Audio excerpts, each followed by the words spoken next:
Muchísimas gracias, siempre le agradezco porque en verdad corresponde. Juan Pablo Chumacero es nuestro invitado de hoy. Con él queremos hablar sobre un tema que nos parece importante, es el tema de las tierras en nuestro país. No olviden que en el último tiempo los avasallamientos han sido muy frecuentes, pero además, pegado a los avasallamientos hay un otro elemento que es pernicioso en nuestro país, que es el tráfico de tierras. Juan Pablo, muchísimas gracias por aceptar la invitación, bienvenido. Pues de que un gusto estar otra vez en el canal. Un saludo a ti y a toda la audiencia. Muchísimas gracias. A ver, comencemos por lo primero, que es muy recurrente. Se dan ya casi sistemáticamente este tema de los avasallamientos. ¿Cuáles son las bases explicativas de por qué se genera este fenómeno? Sí, bueno, avasallamientos de tierras se dan ya hace varios años, décadas incluso. Pero en los últimos años, efectivamente, hay un agravamiento de la situación. Cada vez hay más avasallamientos que involucran a distintos tipos de actores con cada vez más violencia y con mucha impunidad, ¿no? Distintas instancias estatales manejan una serie de cifras. El Instituto Nacional de Reforma Agraria habla de un poco más de 200 casos de avasallamiento por año reportados en el INRA, y en distintos ministerios incluso se han hablado de 300, 400, 500 en otros años, ¿no? Entonces es evidente que se está dando una situación como esta. ¿Es escasez de tierra algún elemento? Son múltiples elementos. Hay que pensar primero que efectivamente hay una situación de escasez. De tierra cultivable, ¿no? Con suelos ricos, con posibilidades de producción real, porque después somos un país enorme, ¿no? Pero también yo creo que también hay un proceso de una falsa demanda, una expectativa que se ha creado porque en los últimos 8 años se ha distribuido tierras de manera muy fácil en Santa Cruz principalmente, pero también en otros departamentos del país como Beni, en fin, ¿no? Entonces, en Santa Cruz, por ejemplo, en los últimos años se han creado 1.500 nuevas comunidades de gente que proviene de Occidente o también gente del mismo Santa Cruz o del Cochabamba, del Chapar, en fin, ¿no? Que han accedido muy fácilmente. El gobierno les ha otorgado derechos sobre esas tierras y como que ha cundido la voz. De estas 1.500 comunidades, ¿cuántas realmente necesitaban esa tierra? Es un tema que no se ha analizado aún, pero se supone que la gran mayoría no realmente estaba en situación de necesidad, sino que también ha accedido a estas posibilidades porque estaban muy bien conectados con esferas de poder, y es una manera de enriquecerse más, ¿no? Porque te dan gratuitamente tierras. Y esto genera una expectativa en mucha gente y también genera la posibilidad de que gente amiga de lo ajeno pues aproveche la circunstancia y comience a tomar tierras también mientras el Estado no les da satisfacción a sus demandas, ¿no? Ahora, todas estas tierras que se avasallan, queremos entender que siguen un círculo vicioso, porque no necesariamente son tierras que son utilizadas por los pequeños productores. Parece que eso se puede conectar con el tráfico de tierras. Hay distintos tipos de avasallamientos, ¿no? Hay avasallamientos en tierras fiscales disponibles, ¿no? Hay avasallamientos en áreas protegidas, o sea, tierras fiscales no disponibles. Hay avasallamiento en territorios indígenas y también en tierras de privados, ya sean comunidades o propietarios medianos y grandes. Hay unos 10 casos que se han hecho muy visibles en los últimos años, ¿no? Mediáticamente, por la violencia, por el tipo de situaciones que se han dado. Que han estado periodistas metidos. Exacto. Incluso, ¿no? Sí. Hay varios patrones, efectivamente. Uno es que en general, en los casos por lo menos más visibles, la tierra en cuestión tenía algún conflicto. Ya era un juicio ante el Tribunal Agroambiental, o estaba en un pleito entre el supuesto propietario, o si era tierra, un área de reserva forestal. Incluso había un caso en que las tierras eran de un ex narcotraficante, ven a hacer cosas. Entonces, aprovechando la falta de definición de derecho propietario, gente que aprovecha la oportunidad y se mete, ¿no? Con conflictos, preparados para posibles enfrentamientos, con posibles enfrentamientos. Y luego, si la situación de conflicto no se levanta, o más bien, si nadie dice nada y se asientan realmente, hacen algún tipo de trabajo, ya sea aprovechando madera o tumbando monte, haciendo algún tipo de trabajito inicial para demostrar cierta posesión, y además generan la documentación para respaldar ese derecho, ya sea fraudulentamente o eventualmente en algún caso tal vez con derechos reconocidos. Y ahí los venden las tierras. Porque efectivamente son tierras muy valiosas. Y en la medida en que vendes tierras a las cuales has accedido de manera ilegal, estás entrando a un mercado de tierras ilegal también, ilegítimo, y por lo tanto a traficar con tierras, que es un delito penado por ley. La pena está entre 3 y 8 años por este tipo de delitos, ¿no? Y claro, y ahí entran también en acción los grandes sectores agroempresariales, ¿no? Que obviamente ven una tierra en venta, aunque no cuestionan cómo se ha accedido a esa tierra, y si los papeles también, les compran las tierras y se va ampliando la frontera agrícola también en la región. Claro, porque la tierra en general, si nos damos cuenta, se la está utilizando en términos monoproductivos, ¿no?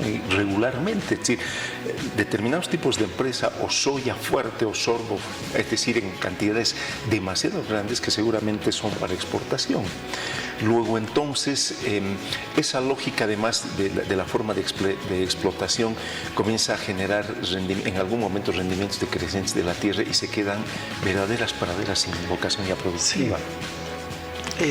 La buena parte del área de producción agroindustrial en Santa Cruz está ubicada en la zona núcleo, que se conoce, ¿no? Sí. Que obviamente tiene una capacidad productiva visible, evidente, y es por eso que hay estos cultivos ahí. Pero las áreas de expansión de la zona agroindustrial, particularmente las que van hacia el lado de la Chiquitanía, ¿no? En San Ignacio de Velasco, en San Rafael, en San Matías, toda esta zona, son tierras muy, muy frágiles. Y ahí es donde también se están dando procesos de acaparamiento de tierras y procesos de tráfico de tierras. Y son zonas que se desmontan, se siembran soya 1 o 2 años y luego quedan en nada, o sea, en tierras que han perdido toda su capacidad productiva, ¿no? Porque además hay toda una cuestión con el agua de por medio. Entonces, lamentablemente, los avasallamientos y el tráfico de tierras está contribuyendo a un deterioro de los suelos espantoso en la región. Obviamente, y hay que entender que también en la agroindustria hay sectores y propietarios y productores que hacen las cosas medianamente bien y no se meten en este tipo de cosas, ¿no? Pero también hay otros que sí juegan con los límites de la legalidad en este tipo de procesos, ¿no? Juan Pablo, ¿cuáles son los impactos de todo esto? Porque has hablado al menos de 4 tipos de avasallamientos y además en diferentes áreas, las fiscales, las áreas de reservas, etcétera. ¿Cuáles son los impactos? ¿Cuál es la que más impacto tiene de momento? Hay impactos de distinta naturaleza, ¿no? Yo creo que los impactos económicos sociales en las poblaciones que se ven afectadas son muy serios. El caso del municipio de Guarayos y el territorio indígena de Guarayos y todo lo que ha estado pasando en el municipio propiamente es muy evidente. Hay comunidades afectadas, comunidades indígenas, la conflictividad, la violencia y la impunidad que trae este tipo de procesos. Y en la medida en que esto se vuelve una actividad delictiva, también se abre a otro tipo de delitos, ¿no? También se rumorea la relación de algunos de estos procesos con el narcotráfico, por ejemplo, y obviamente los impactos de este tipo de situaciones en términos sociales en la población rural que quiere vivir su vida tranquilamente, pues son muy grandes. El otro impacto es claramente ambiental, ¿no? Porque con los avasallamientos se nos vienen muy serios procesos de deforestación. Estamos deforestando 400.000 hectáreas por año, ese era el dato del año anterior, que es un horror. Somos el tercer país más deforestador del mundo. Y esto tiene un impacto claro en el nivel de lluvias, en las precipitaciones, en el calor, en la sequía, y no solo en la región, sino en todo el país. O sea, el que estemos en valles y altiplano en procesos de sequía no es solamente por por lo que se puede hacer en la región, sino también porque en la zona amazónica pues estamos perdiendo bosque y el ciclo virtuoso, ¿no? De bosque, agua, lluvia, tierra, bosque otra vez, pues se debilita. Y también hay una cuestión ligada a la capacidad nuestra de proteger el medio ambiente, porque hay avasallamientos en áreas protegidas. Y no es solamente avasallamientos por ampliar la frontera, por acceder a más tierra para agricultura o ganadería. También estamos viendo ahora avasallamientos por minería. ¿No? O sea, en el Madidi, estas cooperativas o estas empresas extranjeras medio ilegales que se entran, ¿no?, a los parques a explotar, a sacar oro, a sacar otro tipo de minerales, sin ningún tipo de consideración con el medio ambiente, con la gente que vive ahí, con la contaminación que pueden generar en los ríos y las poblaciones que viven de acceder a estos bosques, a estos recursos, a esta agua. Y en las ciudades, pues, ¿no? Los problemas de agua en La Paz son cotidianos ahora. Juan Pablo, las causas. ¿Ustedes han mirado el perverso circuito vicioso entre el interés económico, el Estado y la política? Sí, este es un tema muy, muy serio, ¿no? Porque lamentablemente a la tierra se la ha estado usando como botín político. Siempre, en toda nuestra historia. Sí, sí. Y lo que pasa estos años también no escapa a esta triste tradición nacional. Se otorga derechos, ¿no?, sobre la tierra, en tierras fiscales, ¿no?, procesos de distribución de tierras a poblaciones en forma de pago político, de reconocimiento de tu apoyo ciego en términos políticos. Y luego, cuando esta situación degenera en situaciones delictivas como acaparamientos y tráfico de tierras, se vuelve otra vez a incorporar la noción política y estatal en el sentido de la impunidad. ¿Cuántos casos conocemos de gente que está en la cárcel por tráfico de tierra? ¿Uno? ¿Dos? Qué terrible. Claramente hay o sea, el empleo de nuestra triste justicia que no llega claramente a resolver estos casos, no llega a defender a las víctimas y tampoco a enjuiciar a los vulneradores, a los delincuentes, ¿no?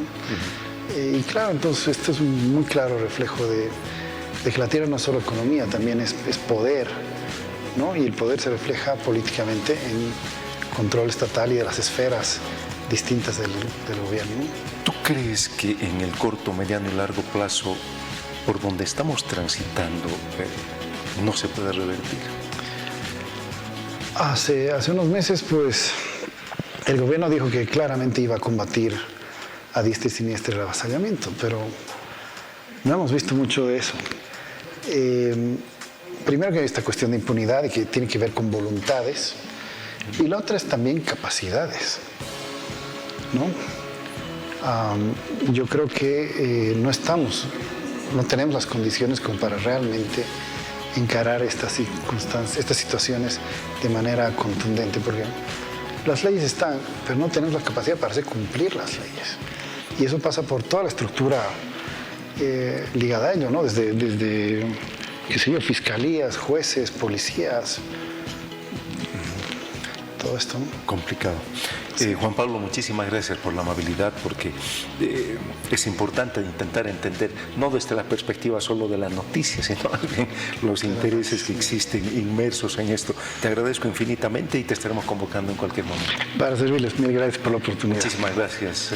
Hemos tenido la oportunidad de conversar sobre este tema que consideramos realmente importante, porque de un tiempo a esta parte como que nos acercamos a las noticias, pero no intentamos escudriñar qué tipos de intereses, qué tipo de circuitos se esconden en todo este andamiaje.